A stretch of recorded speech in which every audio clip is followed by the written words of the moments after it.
감사하고 기도드렸나이다. 아멘.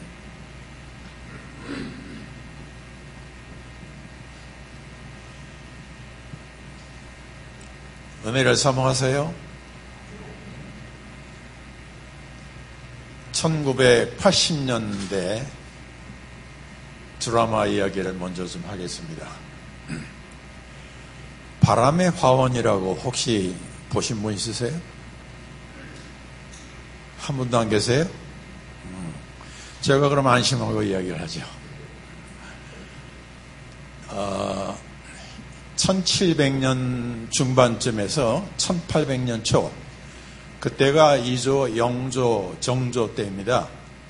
그때에 계셨던 그 단원 김홍도, 그 화가에 관한 이야기입니다. 단원 김홍도 하면은 우리나라의 그 이주시대 때 대표적인 그러한 화가이죠. 이분이 그 도화서라고 있어요. 도화서. 그러니까 지금으로 하면은 뭐 문화재 뭐 그쪽에 속할 텐데, 거기 도화서 이제 화사로 계셨어요. 화가를 화사라고 봅니다. 그리고 일반 화가들은 이제 화공 이렇게 부르죠. 거기서 이제 그림을 이렇게 가르치고 있는데, 하루는 그 화공 후보자들이죠. 학생들에게 질문을 했어요. 너희들은 그림을 무엇이라고 생각하느냐? 뭐 여러 가지 대답이 나왔죠. 하나하나 이렇게 물어보니까. 그런데 그 중에 한 학생이 뭐라고 대답을 했냐니까, 그림은 그리움이라고 생각합니다. 그래요? 잘 안 맞는 것 같죠? 그리움. 그래서 왜 그림은 그리움이냐? 그러니까 그리워서 그리고, 그 그림을 보면 또 그립고. 참 멋있는 대답이에요. 그리워서 그리고, 그 그림을 보면 또 그립고. 그 당시에 이제 혜원이라고 하는 학생이 있었어요. 이건 역사책을 보니까 역사에도 나오는 실제 사람이에요. 혜원이라는 인물이. 바로 그 그리워서 그리고, 그림을 보면 또 그립다 하는 그 학생 이름이 혜원이었습니다. 물론 호죠. 이 학생은 어떤 학생이냐니까,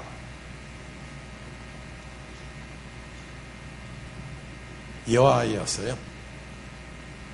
어려서부터 그림을 너무 좋아해가지고 땅바닥에다가 막대기로 그림을 그리고, 또 무슨 그 붓하고 종이가 있으면 그림을 그리고, 굉장히 그림을 좋아했어요. 그런데 그 당시에는 여자는 화가가 될 수 없어요. 도화서에 들어갈 수가 없어요. 그래서 이 부모님은 반대했죠. 안 된다.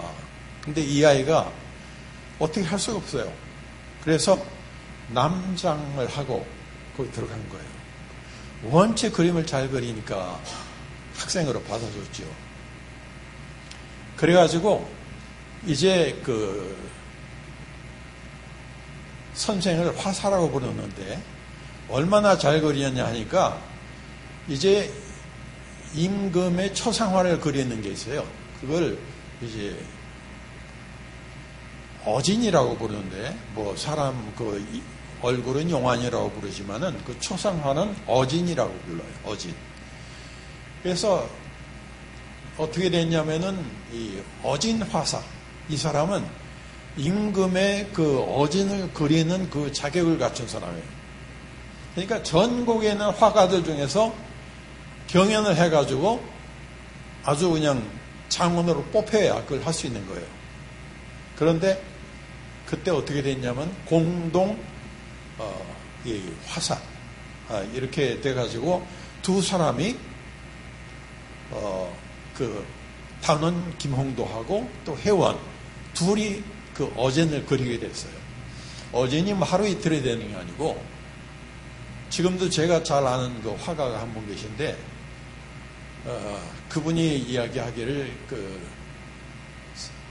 써니벨에 계신 분인데, 써니벨 음악을, 미술을 하신 분이에요. 남편은 음악을 했고, 이 아내분은 미술을 했는데, 써니벨의 시장이 자기 초상화를 그려달라고 그랬대요.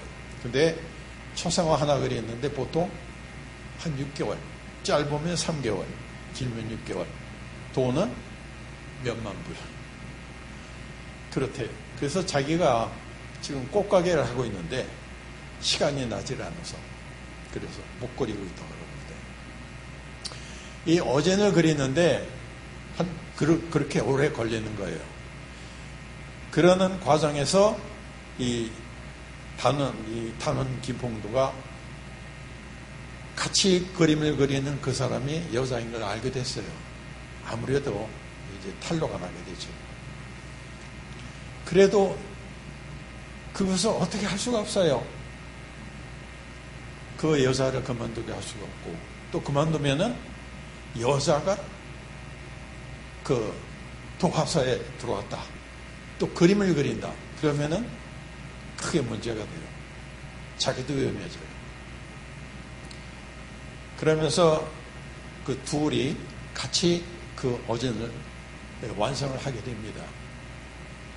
그 과정에서 임금님도 알게 됐어요. 왜 그러냐면, 공동화사라고 하는 것은 일부는 단원이 그리고, 그 다음에는 일부는 또 회원이 그리고, 이렇게 공동으로 그렸거든요.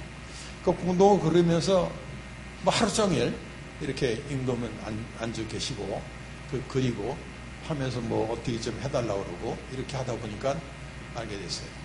그런데 이 임금님이 또 좋은 임금님이에요. 정조, 이 양반이 단원을 그렇게 사랑해요. 그 단원을 어떻게 처벌할 수가 없어요. 근데 회원도 보니까 참 그림을 잘 그리고 참 그래요. 그래서 다 그린 다음에 뭐라고 했냐니까, 이제 그 단원이 이신직고를 했죠. 사실 이만 해가지고 이렇게 됐습니다. 죽을 죄를 졌습니다. 이 처벌 받겠습니다. 이 정조임금이 아주 스마트해요. 그래, 너희들 아무도 찾을 수 없는 데로 가서 살아라. 다시는 세상에 나오지 말아라. 그래 살려줘요. 그래서 이 둘이서 이제 아주 그 깊은 산 쪽으로 이렇게 들어갑니다. 서로 사랑하게 돼요. 근데 깊은 산 속에 들어가다 보니까 날은 저물고 헛간이 하나 있어요. 빈 헛간이. 거기 들어가서 이제 밤을 새는데, 이제 단원이 회원에게 여기서 꼼짝 말고 절대 밖에 나오지 마라. 내가 마을에 가서 먹을 것, 뭐 옷가지 이런 거 좀 구해올 테니까. 아주 신신당부를 해요. 참 이상하게 신신당부를 많이 해요. 그러겠다고. 그러고서 마을에 갔다가 돌아왔어요. 보니까 회원이 없어요. 찾다 보니까 저쪽에 이렇게 그림이 하나 있어요. 거기에는 한 여인의 초상화. 회원이 자기 얼굴을 거기에 그려놓고 떠난 거예요. 결혼을 하면은 단원 김홍도는 다시 세상에 못 나와요. 그림을 그릴 수가 없어요.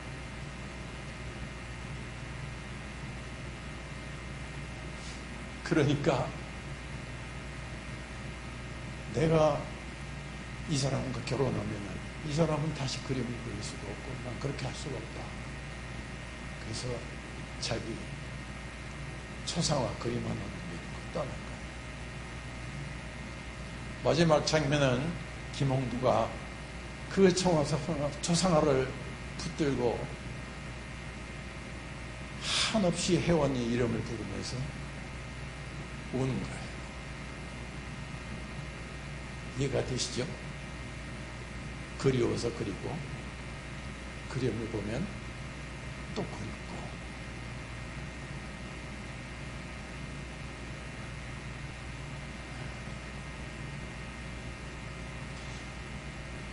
회원에게는 그렇게 애틋하고 사모하고 그리운 그 이름이 서로 마찬가지죠. 단원에게는 회원, 회원에게는 단원. 참 그리워서 그리고 그리는 걸 보면 또 그립고 저는 상당히 좀 감명 깊게 봤습니다. 베드로에게는 예수라는 이름이 바로 그러한 이름입니다. 그리운 이름이에요.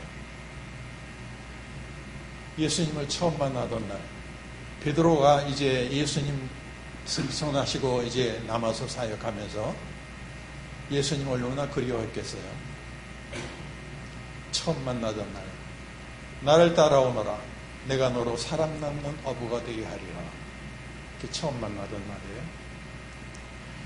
그 다음에는 예수님을 모시고 같이 생활하면서 가나 혼인잔치도 가고 산상수원 가서 은혜도 많이 받고 그 다음에 오병이어 그런 기적 물리를 걷기도 했고 여러 가지 생각들이 떠오르죠. 변화산 거기에 베드로, 야고보, 요한 예수님 모시고 변화산에 가서 그런 추억도 있고 최후의 만찬 그 참 2월절 만찬 이따가 찬송에 나올 거예요.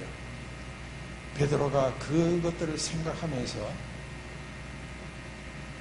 또 겟세마네 동산에서 기도해달라고 주님 부탁하셨는데 주님은 땀방울이 핏방울이 되도록 그렇게 기도하시는데 좋았던 생각들 또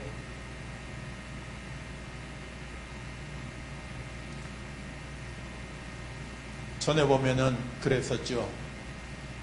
너희는 나를 누구라 하느냐 뭐라 그랬어요?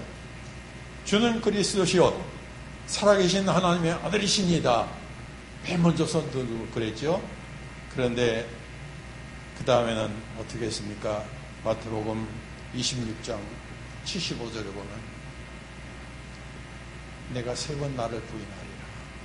아닙니다. 저는 주님과 함께 오게도 주는데도 같이 가겠습니다. 난 절대 주님 안 떠납니다. 그러나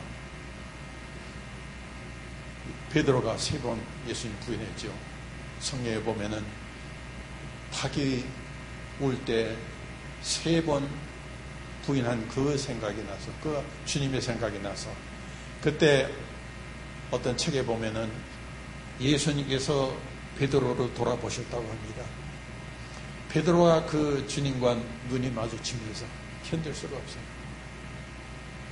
그래서 밖에 나가서 다음에 기대해서 심히 통곡했다. 그러죠? 이 모든 것들이 주마등같이 스쳐가는 겁니다. 잊을 수 없는 추억들이에요. 또 부활하신 후에 요한복음 21장에 보면은 고개도 못 잡고 박심해 있는 베드로에게 우리 주님께서 떡과 생선을 이렇게 차려서 대접하시면서 시몬의 아들 요한아 내가 나를 사랑하느냐 세 번 말씀하셨죠. 이러한 베드로가 오늘 본문에 보면은 3장부터 시작이 됩니다. 사도행전 3장에서부터 성전 미문 Beautiful Gates 성전 미문에 보면은 나면서부터 안진병이 된 사람 조금 있다 보면은 이 사람은 40여 세 됐더라.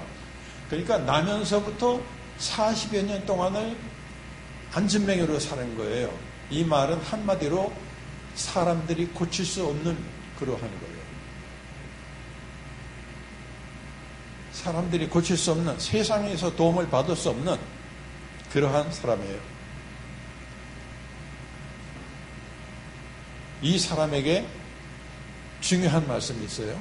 사도행전 3장 6절 어느 분 성경 찾아서 크게 한번 선언해 보세요. 베드로가 나가되 주님과 그는 내게 엎걸리와 내게 이른 것으로 내게 주니 곧 일어나 네. 은과 금은 내게 없거니와 내게 있는 것으로 내게 주노니 곧 나사렛 예수 이름으로 일어나 걸어라. 그때 어떻게 됐습니까? 태어나면서부터 안진병에 40여 년을 그대로 앉아서 거지 생활한 이 사람이 그때 뛰어 일어났어요. 너무 기뻐서, 너무 감격해서 뛰기도 하고 걷기도 하고 이거 어쩔 줄 모르는 거예요. 너무 감격해서 하나님을 찬미했어요. 그런데 여기서 우리가 볼 것은 베드로 주머니에 뭐가 있어요? 먼지밖에 없어요. 어떤 사람이 그러더라고요. 나는 주머니에 먼지밖에 없어. 베드로에게 있는 건 은과 금은 없어요. 그러나 뭐가 있어요? 나사렛 예수 이름이 있는 거예요. 가장 귀한 이름. 그 안에 구원이 있고 그 안에 사랑이 있고 그 안에 능력이 있어요. 그 안에 소망이 있습니다.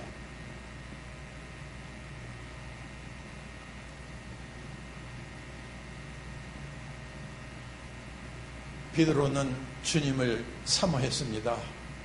주님을 그리워했어요. 주님 언제 다시 오시나? 주님 만날 것. 이 베드로는 나중에 바벨론까지 가서 선교하고 그 다음에 로마에서 순교하게 됐습니다. 전에 제가 한번 설교한 적 있죠. 코바디스. 주여 어디로 가시나이까? 나는 내가 버리고 온 로마로 돌아간다. 가서 내 다시 십자가 지어야 되지 않겠니?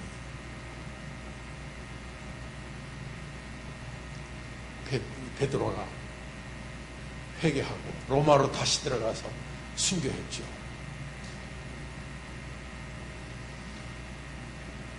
내가 우리 주님을 3번씩이나 부인한 그러한 자인데 어떻게 내가 주님과 같이 똑바로 십자가 달려 죽을 수 있겠냐? 나를 거꾸로 다루다오. 그래서 베드로는 십자가에 거꾸로 달려서 순교했다고 하죠. 그러면은 그분들만 그랬냐? 그분들은 특별한 존재들이냐? 우리 신앙의 선배들을 좀 보면은요, 혹시 이용도 목사님이라고 하시는 분 계세요? 이용도. 아직 그냥 깊은 성령파는 아니시네. 예, 이용도 목사님이라고 계세요. 그분은 1901년에 태어나신 분인데 33세를 사시고 이제 하늘나라 가셨어요. 이분은 이 대한민국의 그 최초의 부흥사입니다. 감리교 목사님이셨고 저희 아버님도 이분 부흥에 좋아하셔가지고 저희 아버님 산기도를 자주 가셨어요. 어린 저를 데리고 그 옛날에 산기도 가가지고 거기서 기도하시고 내려오시고 그랬는데 이분이 쓴 글 중에 이런 글이 있어요. 예수다. 우리 신앙의 초점은 예수다. 중요합니다. 우리 신앙의 초점은 예수다. 소망에도 예수, 인내에도 예수다. 기도에도 예수, 찬송에도 예수다. 생시에도 예수, 꿈에도 예수다. 먹어도 예수, 입어도 예수다. 자도 예수, 일하여도 예수다. 그저 우리 생명의 초점은 예수뿐이다. 이분은 주무시다가도 갑자기 밖에서 무슨 소리가 나면은 주님 오신다 하고 맨 버선발로 뛰어내려가서 하늘을 쳐다보고 그러셨다고 해요. 얼마나 주님을 사모했는지, 얼마나 예수라고 하는 그 이름을 얼마나 사모했는지. 우리 기독교 역사에, 우리 한국 기독교 역사에 아주 뛰어난 두 분의 아주 큰 기둥이 계세요. 한 분은 주기철 목사님, 또 한 분은 손양원 목사님입니다. 이분은 1902년생이세요. 우리 아버지하고 동갑이신데 1902년.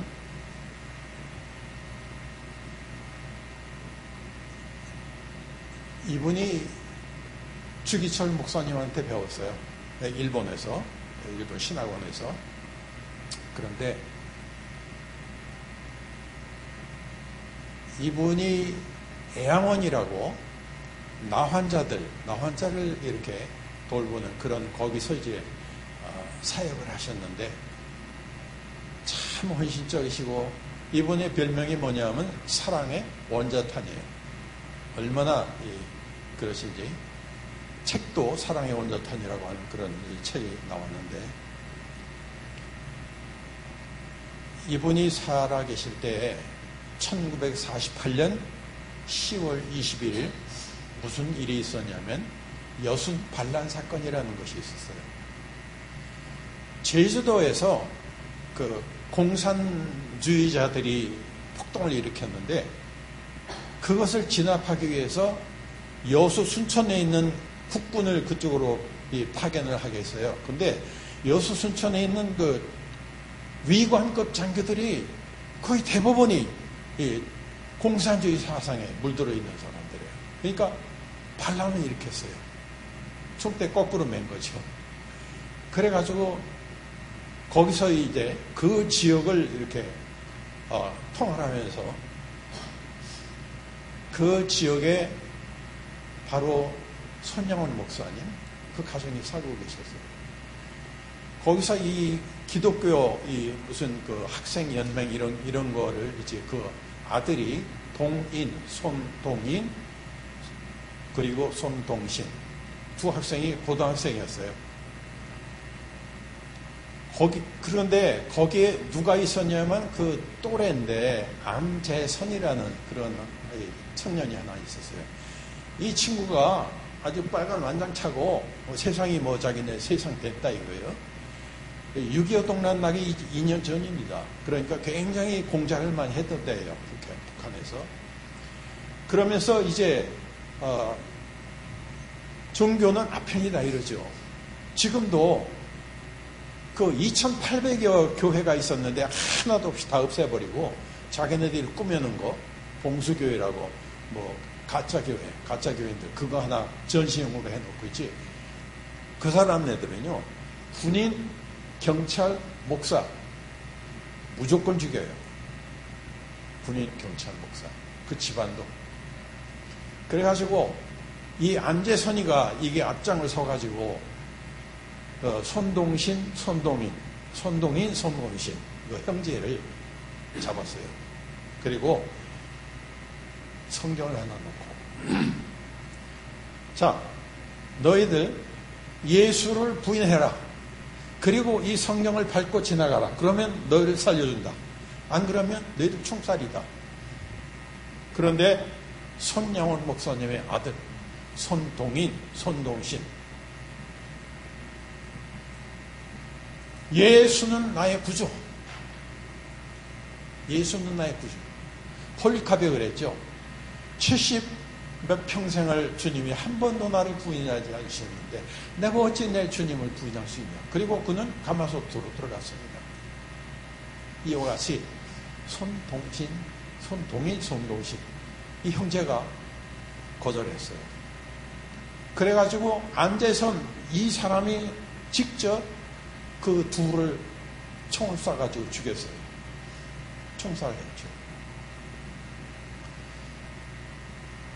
그런데 나중에 그 여순 반란 사건이 평정되고 국군이 그것을 장악하고 한 다음에 잡혀왔어요. 안재선이 잡혀와가지고 군법회의하고 장교가 사형. 그렇죠. 남을 죽였으면 사형이죠. 근데 그것도 두 사람이나 그것도 아무런 잘못도 없는 사형을 받았는데 사형 집행하기 전에 이 손 목사님이 그 재판장에게 말했습니다. 나는 두 아들을 잃었습니다. 나에게는 아들이 없습니다. 내가 이 아이를 양자로 삼겠습니다.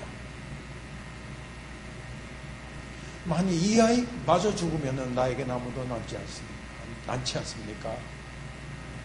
이 장교가 감격을 했어요. 어떻게 이럴 수가 있나?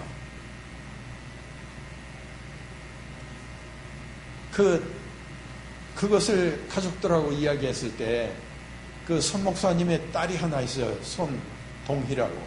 손동희가 아버지 용서하는 것까지는 좋다. 그런데 어떻게 우리 오빠들을 죽인 그 사람 내가 오빠라고 부를 수 있냐? 난 못하겠다. 그래도 손 목사님은 그대로 밀고 나가서 그대로 그 아이를 살려서 입양을 합니다. 자기 아들로. 그 아들하고 같이 겸상을 해서 밥을 먹는데 나중에 손 목사님이 뭐라고 했냐면 내가 그 아이와 함께 앉아서 밥을 먹을 때 그 밥알 하나하나가 마치 모래를 씹는 것 같았다. 이렇게 회고를 합니다. 그렇지만 그걸 이겨낸 거예요. 이겨낸 거예요. 원수로 사랑하라.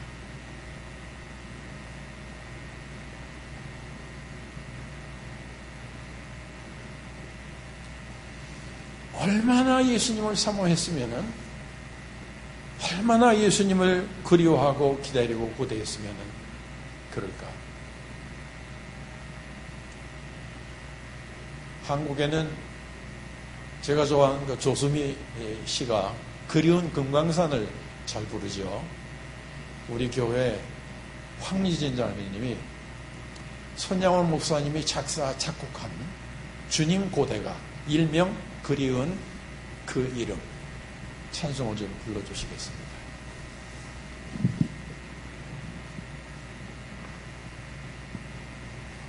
우리 눈을 감고 들어보세요. 손양원 목사님의 심정을 한번 여러분 느껴보세요.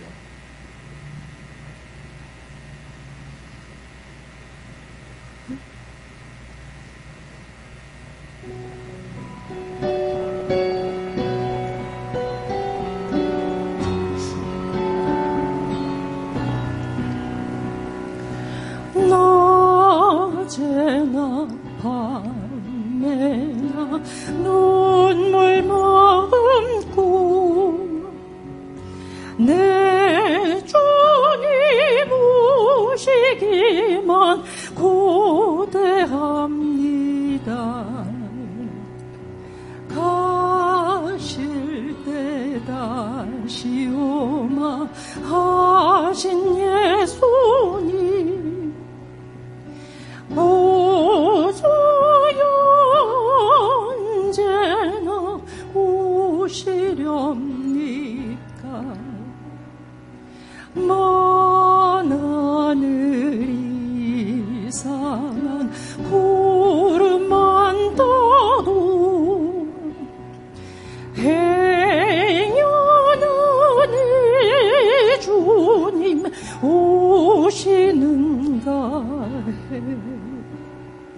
머리 들고 멀리 멀리 바라보는 마음 오 주여 언제나 오시렵니까?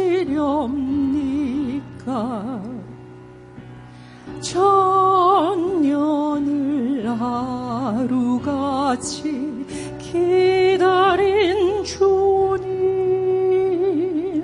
내 영혼 당하는 것 볼 수 없어서 이 시간도 기다리고 계신 내 주님 오 주여 이 시간에 오시옵소서.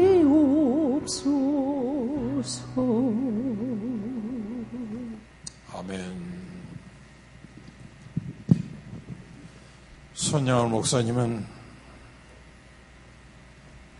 1950년 6월 25일 6.25 동란이 났을 때 피난 가지 아니하시고 애양원에 남아서 남은 환자들을 지키시다가 목사란 때문에 인민군에게 잡혀서 투옥되셨습니다. 그리고 1950년 9월 28일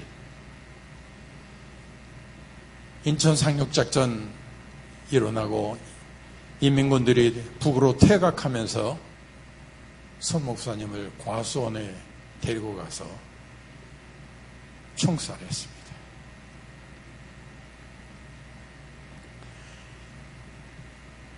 그렇게 순교하셨어요. 그런데 그날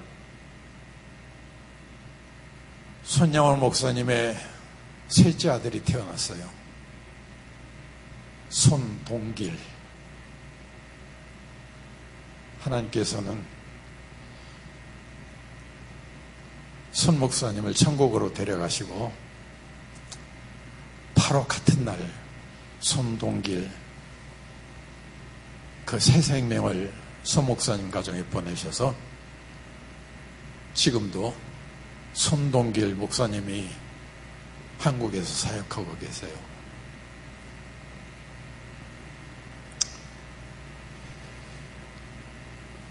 손양원 목사님이 기도하신 그 기도 중에 이런 구절이 있습니다. 저 천국을 바라보니 이 세상은 나그네 길, 죽음의 길 피하라고 나의 갈 길 막지 마시오. 내게 맡긴 양들 위해 나의 결의 평화 위해 우리 주님 가신 길을 충성으로 따르리이다. 아멘. 우리 시대에도 이같이 예수님을 사모하고 그리워하는 그런 사람들이 있습니다. 제가 1980년도에 제가 직접 만난 분이에요. 80년대에 인도의 칼카타, 거기에 칼카타 프레스비테리안 티올로지컬 세미나리, 거기 여름 학기 한 강의를 제가 맡아서 한 적이 있습니다. 네, 거기 갔는데 거기서 한국인 선교사님을 만났어요. 두 분을 만났는데 그분 중에 한 분 이름이 정순옥 선교사님이세요. 그때 30이 넘으신 것 같은데 결혼도 안 하시고 아주 얼굴이 희고 키도 크고 그래요. 근데 이분은 그 지역에 이 국민학교를 설립하셔가지고 그 학교를 운영하시고 또 그 좀 위에 큰 사람들 위해서도 또 학교를 하시는 분이에요. 그리고 그 다음에는 그 지역 주민들, 학부형들, 또 이 젊은 사람들, 이런 사람들 또 선교를 하시는 분이에요. 한 번은 제게 이런 말씀을 하세요. 목사님,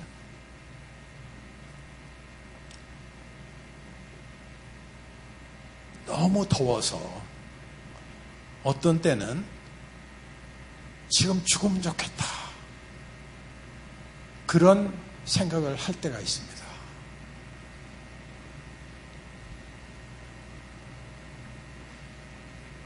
그분은 어디 사냐 하면은, 저는 이 선교센터에서 뭐 이 선풍기도 있고 또 이 스크린도 있고 한 데서 지냈는데, 나중에 들어오니까 재미있는 거는 그 캘카타에 스크린이, 창문에 스크린이 있는지 빌딩은 자기네밖에 없대요. 아무리 현지에서 구하려고 해도 재료를 구할 수가 없어서 한국에서 가져와서 그 설치를 했다고 그래요. 또 선풍기가 있어요. 그래서 저도 너무 더워가지고 밤에도 너무 더워서 한 번도 거기 침대도 있어요. 침대에서 자본 적이 없어요. 선풍기 바로 밑에 서서 탁자 하나 붙잡고 그렇게 잤어요. 그 긴 시간들을. 그런데 이분은 어디서 계시냐 하면은 인도인 현지인 제가 가봤어요. 가보니까 토담인데 그 밖에 벽에는 소의 배설물들이 이렇게 동그랗게 빈대떡같이 해서 붙여놨어요. 그게 뭐라 그러지요? 이 겨울에는 좀 따뜻하게 하고 겨울에는 좀 시원하게 하고 그렇게 하는 그런 거라 그래요. 그리고 말르면은 또 떼서 또 땔감으로 써요. 어차피 다 풀이니까 소가 풀을 먹으니까 그 땔감으로 쓰고 또 새거 갖다 또 붙이고 이렇게 한다고 해요. 그분의 그 방은 그냥 흙이었습니다. 흙이에요. 뭐 하나 깐 것도 없어요. 흙이에요. 거기다 담요 깔고 그냥 주무시는 거예요. 야, 어떻게 이럴 수가 있나? 아니 신학 대학원 나오고 이 교단에서 선교사 파송받아서 나오신 분인데 어떻게 이럴 수가 있나? 근데 이분은 정말 주님을 사랑하세요. 잠도 못 자고 먹을 것도 참 그렇고 그곳에 제가 주일에는 벵갈인 교회 가서 설교하고 목사님이 벵갈로로 전 영어로 하고 그분이 이제 한국어로 통역하고 이랬는데 그 다음에는 또 이 신방을 가자고 그래요. 그래서 제가 갔는데 현지인 신방 갔는데 들어가 보니까 두 가지. 하나는 벽을 뺑 돌라서 그림을 붙여놨어요. 지난 시간에 어느 분이 그래요. 너무 짧았다고 한창 좋으려고 그러는데 끝났다고. 그래서 오늘은 조금 여유 있게 하려고 합니다. 쫙 붙여놨어요. 동물들 그림들. 뱀도 있고 새도 있고 뭐 개구리도 있고 별거 다 있는데 한쪽에 보니까 예수님 사진이 있어요. 그래서 제가 물었어요. 그 같이 간 목사님한테. What's going on here? What is that? 전부 신들이래요. 신들. 인도 사람들. 섬기는 신들이에요. 그 중에 하나가 예수님. 무슨 이 발상이냐 그랬더니 이렇게 호수가 있는데 호수에 물을 마시는데 여기서도 마실 수가 있고 저기서도 마실 수가 있고 저 끝에서도 마실 수가 있는데 왜 기독교는 꼭 여기서만 마시라고 그러냐, 여기만 구원이 있다고 그러냐 그런다는 거예요. 아무튼 이게 참 정말 기도 제목이다.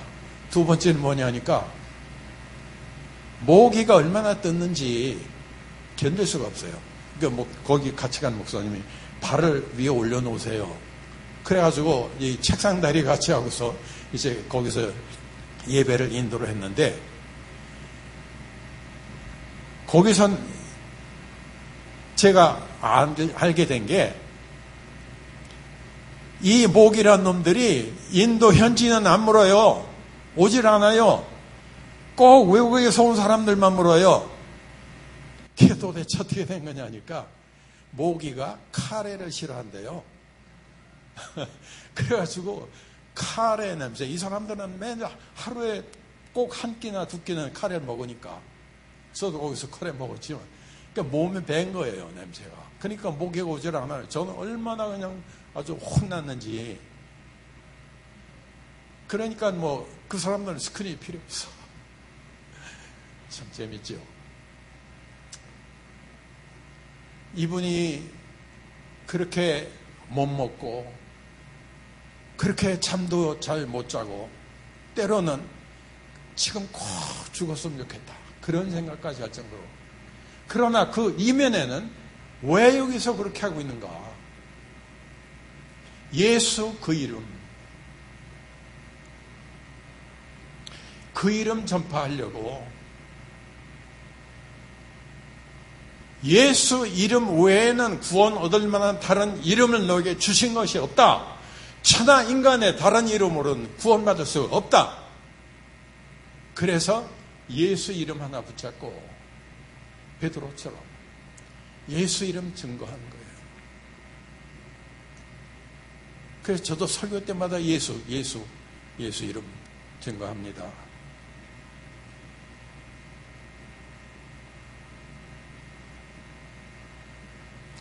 이렇게 예수 이름만 불러도 뜨거운 눈물을 흘리는 사람들이 있어요. 이러한 선배들, 아니 지금도 그분이 지금 뭐 한 50쯤 됐을까요? 60 됐을까요? 그런데 지금도 이렇게 예수 그 이름을 사모해서 그분을 사랑해서 그 이름 하나 붙잡고 그 이름 전파하면서 이렇게 사는 분들 계세요.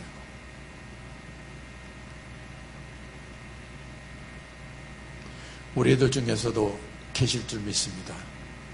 또 앞으로도 그렇게 사신 분들이 나올 수 있는 줄 믿습니다. 사도행전,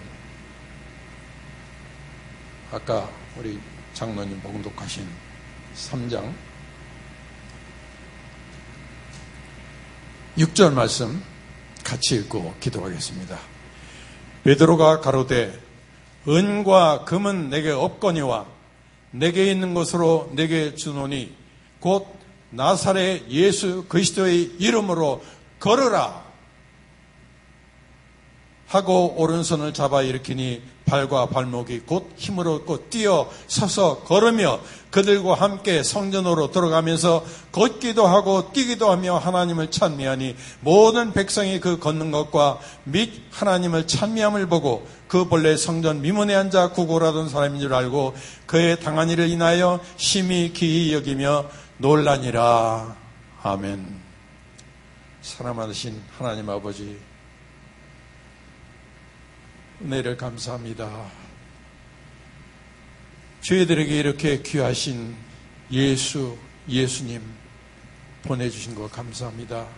예수님의 그 모든 생애를 돌아볼 때 하나하나 읽고 묵상할 때 얼마나 아름다운지요, 얼마나 사랑스러운지요, 얼마나 귀한지요, 얼마나 따라 살고 싶은지요. 또한 우리의 선배 베드로, 바울, 여러 선배들을 생각할 때 그들이 얼마나 예수님을 사랑하고 예수의 이름, 그 이름 하나 가지고 그 이름 전파하고 그 이름 위해서 살아왔는지요. 지금도 바로 이러한 사람들이 얼마나 많은지요. 미국에서 파견한 8만 명이 넘는 선교사님들, 한국에서 파견한 2만 명이 넘는 선교사님들, 또한 우리 주위에도 있는 이러한 아름다운 신앙의 사람들, 예수의 이름만 들어도 가슴이 뜨겁고